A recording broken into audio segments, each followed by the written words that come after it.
O Trump lançou seu pacotão de tarifas, isso já teve várias consequências imediatas, a principal delas uma queda gigantesca de mercados agora na segunda-feira, e também um grande entrevero diplomático de praticamente todos os países que existem com os Estados Unidos de renegociar tudo isso. E embora eu não esteja agora no meu estúdio para fazer os gráficos, os vídeos com gráficos mais profundos, uma discussão um pouco mais técnica nos números, que uma coisa que eu gosto de fazer bastante, a gente pode responder aqui as principais perguntas, que é, isso vai reindustrializar os Estados Unidos? Não, não vai. Empresas não vão se mudar de volta para os Estados Unidos só por causa dessas políticas e mesmo que elas quisessem não teriam como. Como que foi o cálculo das tarifas? Será que elas são recíprocas? E o que os países vão fazer de volta? Podemos responder isso. Se isso é para diminuir juros ou induzir uma recessão, eu já abordei isso em outros vídeos, mas vamos discutir isso de novo agora com também um pouco de dados novos. Vencedores e perdedores. Vencedores, basicamente, todos os partidos de esquerda do mundo que vão concorrer em eleições no próximo ano ou dois. Perdedores, literalmente todo mundo, que não é esses caras. Inclusive China está entre os perdedores, quero fazer esse argumento. Também falando um pouco sobre eleições, algumas pessoas pensando, mas então talvez seja menos pior a Kamala Harris, né? Porque eu estava falando aqui que obviamente Trump era menos pior, eu mantenho essa posição, mas também quero entrar nisso. Vamos lá. Primeiro, não tem como isso aqui reindustrializar os Estados Unidos por vários motivos que a gente pode argumentar aqui, dá para ficar umas horas de discussão aqui, mas reduzindo a um argumento muito simples de por que isso não vai atrair indústrias de volta para os Estados Unidos, assumindo que essa é a ideia do Trump, porque não tem como mais saber a ideia dele a essa altura, e eu não tento fingir que eu entendo o que ele quer exatamente, mas assumindo que seja reindustrializar, não tem gente desempregada nos Estados Unidos o suficiente para isso. Falta mão de obra. Embora a população seja grande, o fato é que existe uma política mas não, em torno de 100 anos, né, depois da crise de 1929 ali, quase vai fazer 100 anos. O Hoover, que era o presidente da época, que inclusive fala, não, porque ele era liberal e tudo mais, massivo intervencionista, mas enfim. Uma das intervenções que ele fez foi barrar a entrada de imigrantes nos Estados Unidos, porque daí ia ter menos desempregados, certo? Então a gente tem essa política quase 100 anos de impedir livre imigração para os Estados Unidos, e o que isso fez foi causar uma imigração ilegal de pessoas que primariamente vão trabalhar no mercado irregular ou ficar dependendo de benefícios, ao invés de imigração de pessoas que querem se integrar à economia dos Estados Unidos e só querem trabalhar honestamente, certo? Então, hoje, se as indústrias quiserem voltar para os Estados Unidos, tem mão de obra? Não. Então, não tem o que fazer. Os salários subiriam tão fantasticamente que a maior parte delas não seria competitiva. E esse é o ponto. É por isso que várias indústrias saíram dos Estados Unidos. E existe essa ideia de que os Estados Unidos tiveram uma queda de poder de poder industrial em relação ao resto do mundo quando eles entraram no acordo com o Canadá e o México, ou quando eles entraram na World Trade Organization. Isso não é verdade. Os Estados Unidos têm perdido a porcentagem, quantos por cento da produção industrial eles são do mundo, de uma maneira quase linear nos últimos 40, 50 anos. Então, não teve nenhum evento específico que causou isso. Essas empresas saíram porque tem outros países com mão de obra muito mais barata que é muito mais competitivo. E é por isso que eles vão lá, é por isso que o comércio internacional existe. O comércio internacional existe porque é mais benéfico para as duas partes delegar alguma coisa. Isso é uma coisa muito importante também para se entender, porque ele está colocando disso de, nós estamos sendo explorados, e tem pessoas caindo nessa conversa, porque basicamente o Trump falando, se fosse qualquer um de esquerda, ninguém cairia nisso, de que existe uma ideia de tem perdedores, tem pessoas exploradas em comércio. Não. Se uma troca está acontecendo, se uma troca voluntária, se uma relação comercial está acontecendo, por definição isso significa que as duas partes envolvidas estão se beneficiando. Porque se tivesse uma parte explorada, ela não faria isso. O nome disso se chama imposto, ou Estado. E se ficasse igual, por que você vai fazer esforço para fazer alguma coisa em que você termina igual? O comércio existe porque, por definição, os dois lados melhoraram. Então, vamos pegar aqui um exemplo simples. A fabricação de tênis da Nike no Vietnã. Não tem como produzir tênis num preço competitivo nos Estados Unidos porque o salário é muito alto. Então, você coloca as fábricas no Vietnã. Mas elas estavam na China e tudo mais. Sim, existiu inclusive um esforço diplomático, que já entra na contradição dessas tarifas, né? Existiu um esforço diplomático muito grande nos Estados Unidos para empresas saírem da China, ou se já vão sair da China, e para países não alinhados tão assim com a China, ou para sair de lá de alguma forma. E embora o Vietnã ainda seja um país, né, com um governo ostensivamente comunista e com relações com a China, pelo menos não é a China, isso está melhorando, existe uma noção de que entre um lugar horrível e um lugar bom existe um lugar inconveniente. E é curioso que agora, depois que tem esse esforço diplomático para as empresas irem para lá, o presidente vai lá e pune elas. Tipo, eu fiz tudo o que você queria e agora eu estou sendo punido por isso. Sabe? Parece um namoro abusivo, de certa forma. Tipo, não importa o que eu faça, eu tô errado e eu preciso adivinhar o certo, mas se eu fizer uma coisa certa, eu sou punido por isso também. Tipo, você literalmente me pediu pra fazer isso, eu fiz e agora eu tô vendo a cara. Hã? Sabe? Mas essas empresas ou vão estar na China, ou você deixa dezenas de milhões de imigrantes com baixas habilidades relativo à média americana entrarem nos Estados Unidos e produzirem isso. E aí vem essa coisa de, mas eles vão roubar os trabalhos dos americanos. Não. Isso não vai acontecer. Se o salário mínimo americano é, digamos aqui, $12 por hora, e o salário no Vietnã é $2 por hora, mas por ganhos de infraestrutura e tudo mais, você consegue pagar para essas pessoas do Vietnã $4 por hora nos Estados Unidos, e elas vão produzir isso nos Estados Unidos, elas não estão roubando o emprego de alguém de $12 por hora. Isso não está acontecendo.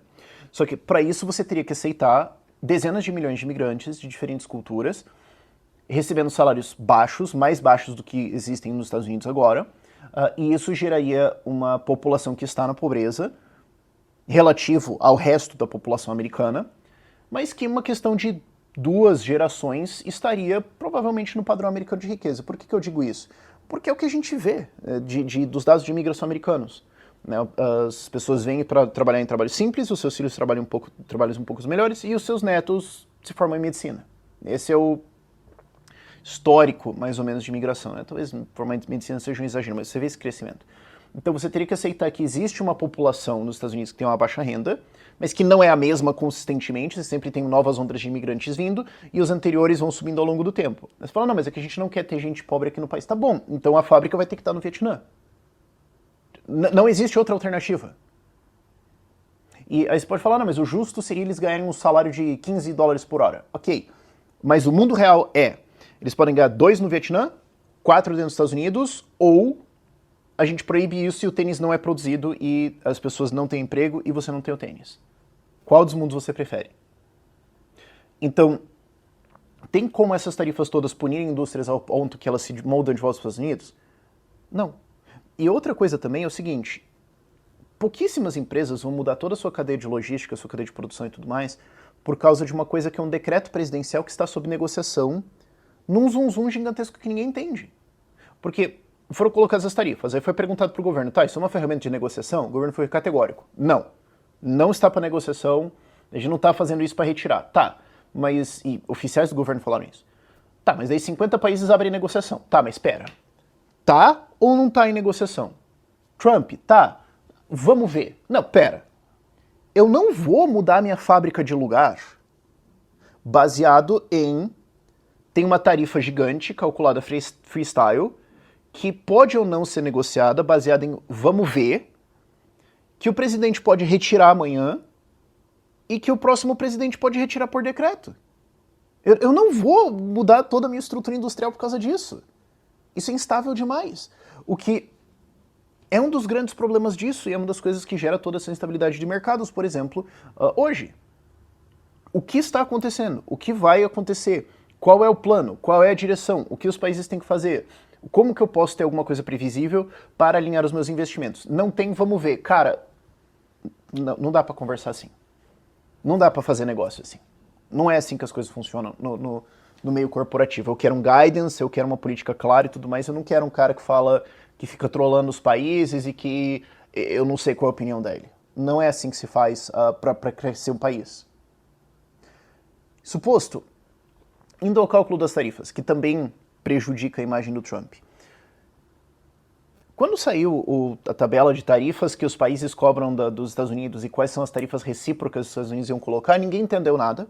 E como já foi falado em vários vídeos, mas talvez seja novidade para você, se você só acompanha por aqui, ou enfim, o cálculo que eles fizeram não é qual é a tarifa que o país coloca na gente e qual é o regime cambial dele ou alguma coisa assim. Eles colocaram o déficit dividido pelo volume de comércio. O que isso tem a ver, o déficit da balança, né, dividido pelo comércio, pelo volume de comércio. O que isso tem a ver com a porcentagem de tarifas? Nada. O que isso tem a ver com regime cambial ou potencial manipulação cambial? Nada. O que essa equação tem a ver com qualquer coisa de alguma avaliação econômica séria pertencente no mundo real? Nada. Isso não sou eu falando, mas economistas, mas eu não gosto desses economistas. Ninguém defendeu esse cálculo. E foi curioso que foi descoberto que esse era o cálculo, e o governo falou, não, na verdade foi uma equação muito mais complexa que a gente usou. E daí eles mostraram a equação e a equação era literalmente isso. É basicamente, quanto maior o seu déficit com os Estados Unidos, mais você vai ser punido. Então, pera, você tem o Vietnã, que é um país pobre, que não consegue comprar nada. E agora nós vamos, por um esforço diplomático dos Estados Unidos, produzir tênis lá. Ok. Para não ser na China. Ok. O Vietnã fazendo isso agora. Então agora nós vamos ter uma relação comercial. Ok. Só que agora, como vocês vendem isso pra gente, mas não importam nada de volta, porque vocês são um país pobre, vocês vão ser punidos por isso. Prejudicando os tênis que vocês vendem pra gente. E não só isso, teve um cálculo de uma tarifa mínima. Então, se a equação desse qualquer coisa, que a ideia era, vai ser calculada uma porcentagem, que é o déficit, e daí os Estados Unidos vão colocar metade disso como tarifa, o que é freestyle completo. Mas se desse menos de 10%, você toma 10% fim. Então, mesmo que você zere completamente o seu déficit, o que não tem nenhum sentido particular de você fazer, ou algum problema ele ser isso ou aquilo, mesmo que você zere completamente o déficit e abra tarifas e faça tudo para os Estados Unidos, você ainda toma 10%. Então é assim, todo mundo vai levar uma rajada. Quem ficar bonzinho vai só levar um tiro.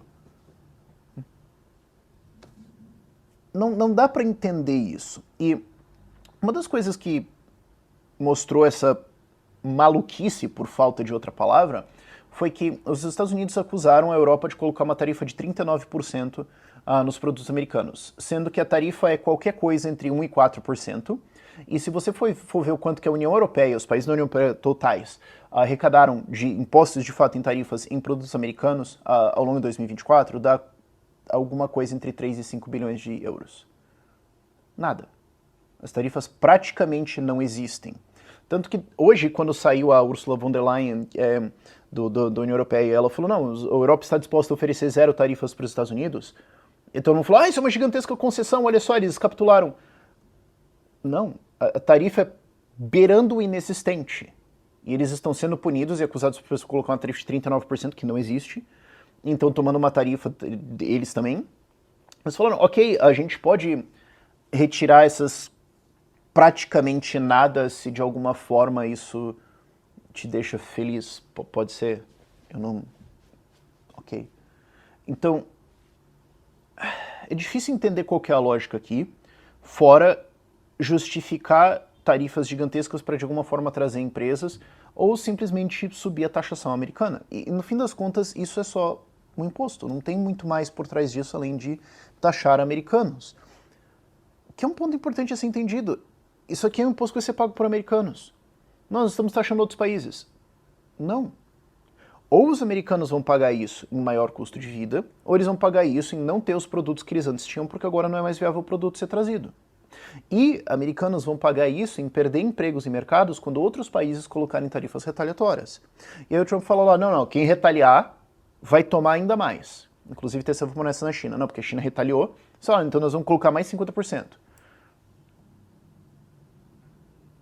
Americanos vão pagar mais e produtos exportados por americanos vão ficar menos competitivos. Fim. Não, americanos só perdem com isso. Se o objetivo, voltando ao primeiro ponto, fosse reindustrializar os Estados Unidos, a política deveria ser tirar as burocracias, tirar todas as regulações, tirar as coisas que afastaram empresas via complicar tudo, porque os Estados Unidos faz isso. Mas os Estados Unidos ainda é um país livre, não estou falando que o país é um país socialista agora. Sim, é um país ainda competitivo. Agora, você sempre pode ficar melhor. Agora, o fato é que, embora eles ainda sejam uma das cozinhas mais limpas do bairro, ainda tem coisa que você pode melhorar. E não tinha a menor necessidade de fazer isso, de fazer essas tarifas, quando você já tinha o Doge do Elon Musk, ainda tem, né, fazendo todas as reformas. O que me leva ao próximo ponto. Não, mas isso é só... Pode ser uma coisa para induzir uma quebra e reduzir os mercados e diminuir juros da dívida americana e tudo mais. Você pode fazer isso de formas mais inteligentes. Os juros americanos estão mais altos agora por um reflexo de maior inflação, que agora vai subir por causa dessas tarifas, maior dívida americana, inclusive nenhuma semblância de sustentabilidade da dívida, quer dizer, déficits de $1 trilhão foram normalizados, déficits de 2 trilhões estavam sendo normalizados, e o plano é só de ter dívida até o infinito e além. juros vão subir. Então, se você falar, ó, vamos fazer o Doge, do Elon Musk lá, vamos cortar gastos, vamos cortar regulações, vamos trazer empresas. Outra coisa que poderia ser feita é uma reforma para facilitar a imigração de pessoas que querem de fato trabalhar, que não querem só ficar parasitando a economia, só ficar pendurado lá. Pode ser, vamos tentar alinhar com as vagas de indústria e tudo. Ok. Como eu falei, entre um lugar ruim e um lugar bom, existe um lugar inconveniente, se essa política dá para fazer, beleza. Mas todas essas políticas fariam um desenvolvimento econômico dos Estados Unidos, reduziriam o déficit, o Doge cortando gasto, um monte de coisa. Então você teria crescimento econômico, redução do déficit, e isso reduziria juros. Não tem necessidade de manufaturar uma crise de tarifas com os outros países para criar uma queda de bolsa e... Existem alternativas melhores, sabe? Eu acho que esse é o argumento simples. Vencedores e perdedores. O único vencedor aqui nisso tudo são partidos de esquerda. Porque, por exemplo, no Canadá, o Partido Conservador, um partido de direita com liberais, com libertários dentro, ia claramente, fantasticamente vencer as eleições agora desse ano e tirar a esquerda do Canadá. E não só isso, o Poilievre estava entrando com um plano de reformas muito claro, de liberdade econômica, de redução de gastos e tudo mais. A entrada do Trump chamando o Canadá de 51º estado, falando que vamos anexar e tudo mais, esse negócio das tarifas, fez o partido Labour voltar. E agora, pelo jeito, os conservadores vão perder as eleições para a esquerda. Isso é um efeito de rally around the flag, eu não sei traduzir isso para português, mas é quando um grupo de pessoas se sente atacado, eles tendem a se unir. Então, quando vai um presidente de direita, porque assim, você tem que pensar que a cabeça do eleitor não tem lógica, ok? Quando um presidente de direita, como o Trump, vai lá e faz isso contra outros países, as pessoas vão olhar e falar, não gostamos da direita, vamos votar na esquerda. Partidos de esquerda vão ficar melhores no mundo em relação a isso. Mas a China perde com isso, a China vence com isso, aliás, tem essa narrativa. Não, porque agora a China vai poder se reaproximar de outros países e fazer políticas de comércio e tudo mais. Não, porque a China também perde com isso boa parte do seu comércio, perde boa parte da sua lucratividade e está tomando uma queda de mercado, sendo que eles estão numa situação de crédito, de mercado financeiro bem precária há alguns anos. Isso não é nem a minha opinião, mas o próprio Xi Jinping lá fala que o mercado imobiliário está desaquecido, está dando problema, está tendo crise e tudo mais. A dívida dele só expande, mas o PIB está crescendo cada vez menos. E se você levar em conta que mais ou menos 1/3 de crescimento do PIB chinês é fraude, eles estão crescendo abaixo de 4% ao ano, e agora eles bateram um topo de população, só vai cair, de população de trabalho só vai cair. Eles não ganham com isso. Literalmente todo mundo perde. Isso que é uma coisa também importante de falar assim, comércio não é uma relação onde um ganha e outro perde, um é explorado e outro é um explorador. Comércio é uma relação onde os dois ganham. E em vez de que existe sim o problema da China ser uma ditadura que vai usar o seu controle econômico para várias coisas e tudo mais, como eu falei no meu ponto anterior, se você quer industrializar, se você quer tirar poder industrial da China, você pode fazer isso de várias formas diferentes. Tarifa seria... Eu tenho dificuldade de criar uma ideia pior, forma guerra, de como a gente poderia, de alguma forma, fazer isso. Então, todo mundo perde, todos os países perdem. A produtividade de todo mundo cai, você tem mais impostos sendo cobrados no mundo e você tem mais incerteza geopolítica e incerteza comercial no mundo, ninguém sabe o que vai acontecer. O único lado minimamente bom que eu consigo encontrar disso tudo é que, com a queda do preço do petróleo, caiu uns 10, 11 dólares aí o preço do barril do petróleo, pelo menos a Rússia ganha menos dinheiro e tem, assim, menos verbas para sustentar sua guerra na Ucrânia. Pela melhor estimativa que eu vi, cada queda de $1 é em torno de 1,5 a 2 bilhões de dólares de faturamento a menos para a Rússia. Então aí a gente tem uma queda de em torno de uns 15, 20 bilhões de dólares a menos na mão do Putin para ele fazer a guerra na Ucrânia, o que, ok, ao menos uma coisa boa tem. Mas é isso. Como é que o Brasil se coloca nisso tudo? É ruim porque isso enfraquece o dólar, o que vai causar uma queda do dólar, e essa queda do barril de petróleo pode reduzir a inflação, pode reduzir os preços na bomba.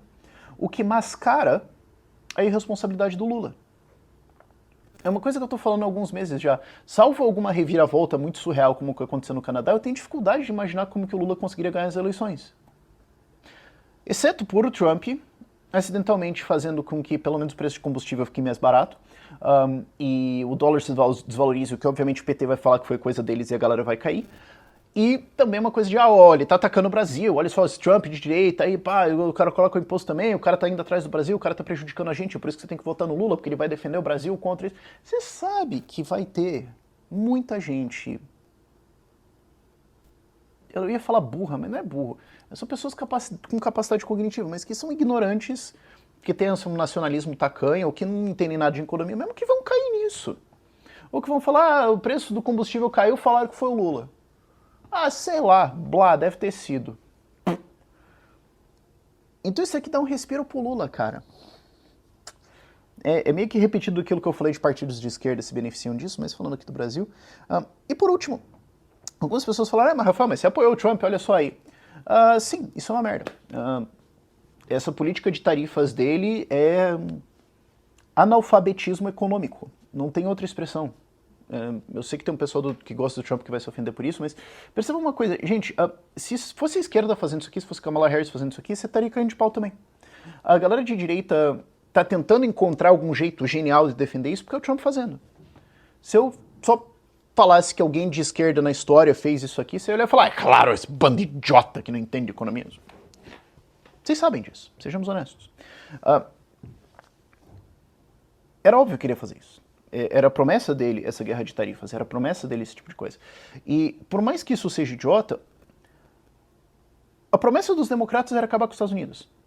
Era importar milhões de eleitores só porque eles vão votar à esquerda, colocar todo mundo para receber benefícios, colocar a conta no pagador de imposto americano, subir impostos, censurar redes sociais, continuar com o envenenamento da educação, continuar com o wokeismo, continuar com o envenenamento ainda mais grave da mídia, continuar com o cancelamento, continuar com todas as coisas que são a antítese completa do que é os Estados Unidos, a antítese completa do que é liberdade econômica, do que é liberdade no total, no geral, e com isso destruir os Estados Unidos. Então, assim, sim, isso aqui que o Trump está fazendo é idiotice pura. Um decreto revoga. Vai ter danos econômicos. Vai. 1 ano, 2 resolve. Mercados se recuperam. O que os democratas iam fazer, destruir os Estados Unidos. Então, quem que causou isso aqui no fim das contas? Sabe? Ao se colocar como, obviamente, o pior candidato, ao se colocar do lado de toda a galera corrupta dos Estados Unidos, os democratas fizeram o Trump ser o menos pior. Era só colocar alguém que rejeita o wokeismo, era só colocar alguém que, sabe? Mas não. Essa é a natureza democrata. Então, sim, o Trump era o menos pior. Tem picolé de limão e picolé de bosta. A gente foi picolé de laranja. Fazer o quê? Parabéns aos envolvidos. Por esse vídeo é isso.